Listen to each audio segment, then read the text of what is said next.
I was invited to a presentation with one of my community partners when I was pastored in Alabama, and I was introduced to the AHA process.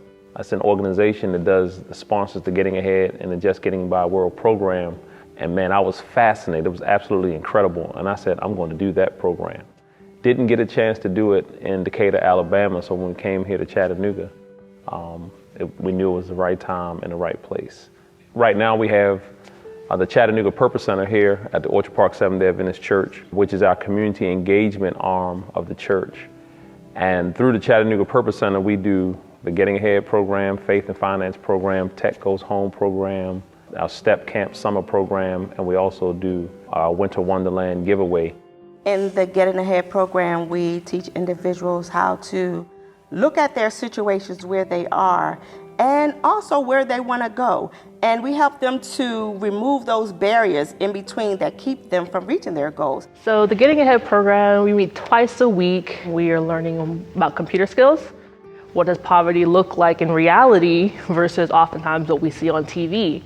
And then we also learn about the dynamics of different cultures and how poverty impacts different cultures. What are the challenges that we're facing that are universal, that extend no matter what economic class that you're in?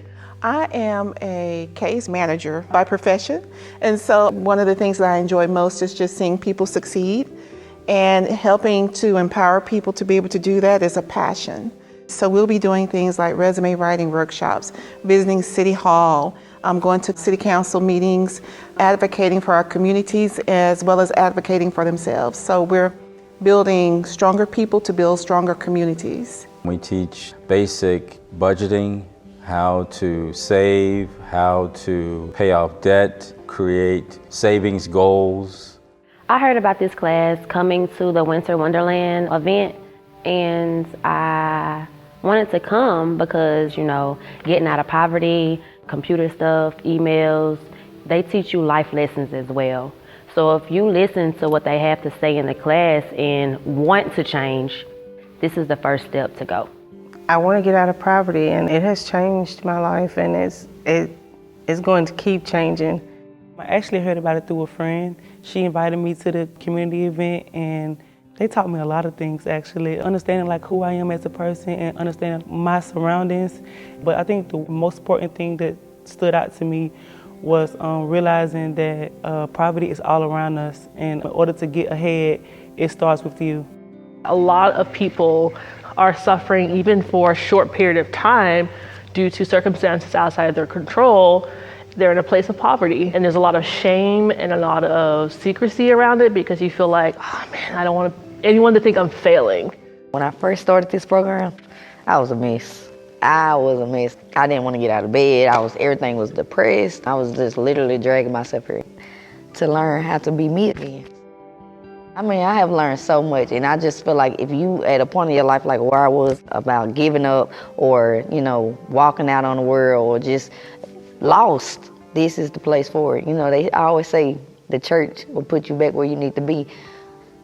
They look at you and they take your flaws and they embrace them and they say, we're going to fix it one step at a time, because you have problems, but you're not the problem. There's no judgment. It's really about empowering you, not taking anything away from you, but just adding value so that you can transition out of that struggle space into stability and really start thriving. Go to the class. It's life-changing. I want more. I want better for myself and my kids. So owning my own is what I want to do. And it's a great class. If I had to share one thing with someone to tell them to come to the class, I would ask them to determine whether or not they have a seat at their own decision-making table. In other words, are they deciding what they want for their future, or is somebody else deciding? If somebody else is deciding their future, then I would say they need to come to the class to learn how to have a voice and making decisions for themselves and making sure that they are indeed getting ahead. If you're thinking about not doing it, do it.